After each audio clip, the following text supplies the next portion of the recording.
welcome to another Spark of Genius Hero Draft Guide featuring Azalea, Ace in the Hole. Azalea is a 4 intelligence, 20 health hero that focuses on buffed arrows with Dominate to leak through damage and on-hit effects to win the game. Azalea's hero ability allows Azalea to do two things. The first less obvious piece is to filter. When your opponent doesn't necessarily present enough damage for you to block, it may leave you with an extra card in your hand that you can arsenal to Azalea away the following turn, regardless if there is an arrow on top of your deck. The more important piece is that if Azalea ability finds an arrow, it gains Dominate for the turn. This allows for very efficient 2 to 3 cards in your hand that can still leak meaningful damage. This means her general play pattern on a 3-card hand without an arsenal is to play a card allowing you to see the top of your deck, such as Scout the Periphery, Ravenous Rabble, Pitch to load an arrow with Barbed Castaway, Azalea ability to put it to the bottom and get an arrow with Dominate in the arsenal, which you already confirmed with the first card. If you have the resources, you can Crow's Nest to add the aim counter onto that arrow, and then fire for a dominated arrow. This play pattern is also possible with a 2-card hand if you also have a card in arsenal.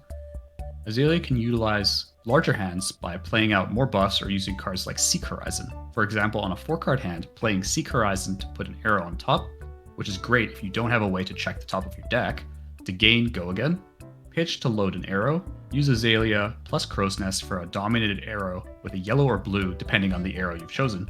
This can easily be 10 damage plus a leaked on hit, which can get you 2+ value. Now let's talk a bit about the ratios for the deck.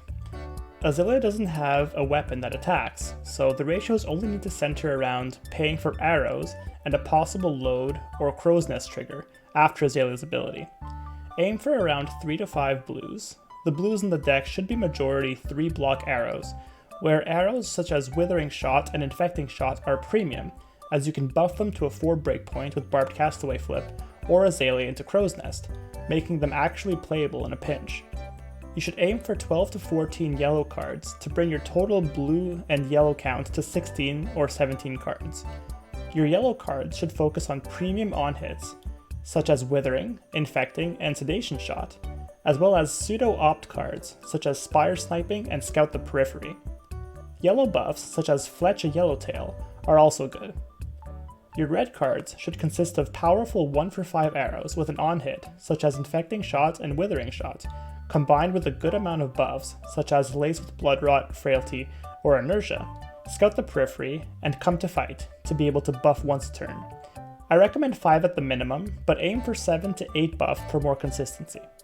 The remaining reds, 2 to 3 tops, should be stronger red attacks with Go Again that allow you to manipulate the top of the deck, such as Seek Horizon and Ravenous Rabble.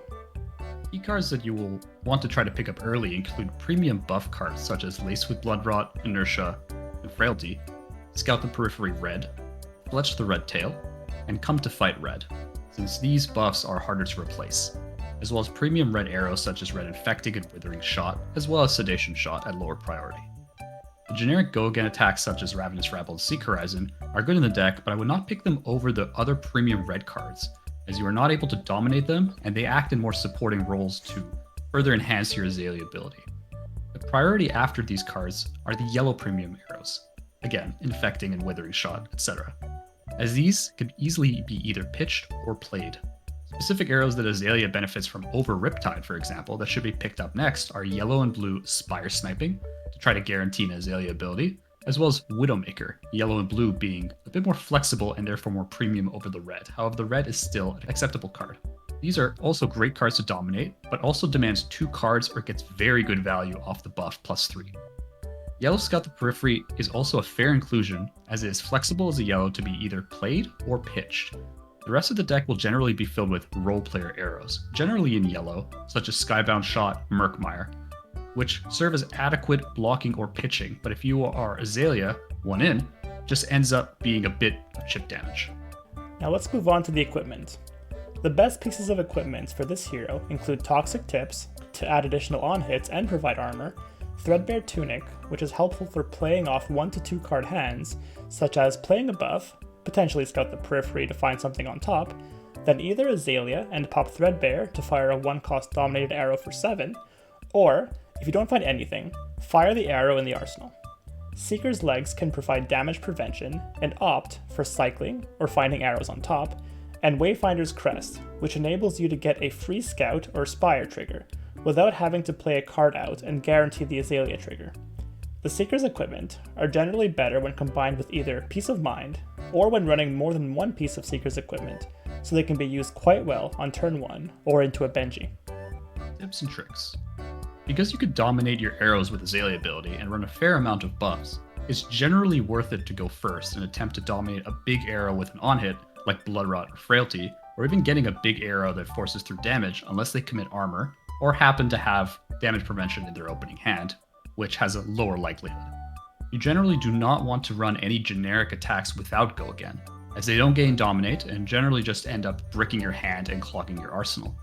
If they have Go Again, at least you can get them out and load an arrow to fire with Barbed Castaway. Azalea is susceptible to fatigue due to a lack of weapon that attacks. Try to stack a few power arrows that are great for closing out late games with Dominate, including red arrows, or any color of a Widowmaker, as when they're Dominate, it's harder to prevent the bonus buff. Toxicity is a standout card in Azalea, specifically the yellow, due to the flexibility and ability to force through damage at a great rate if the arrow is dominated. Worst case, it can force out an additional block to gain a Widowmaker-like effect to keep your opponent off a 4 to 5 card hand. If you like this content, feel free to like, comment, and subscribe. From wherever you're watching in the world, have a good morning, good afternoon, good evening. Bye for now.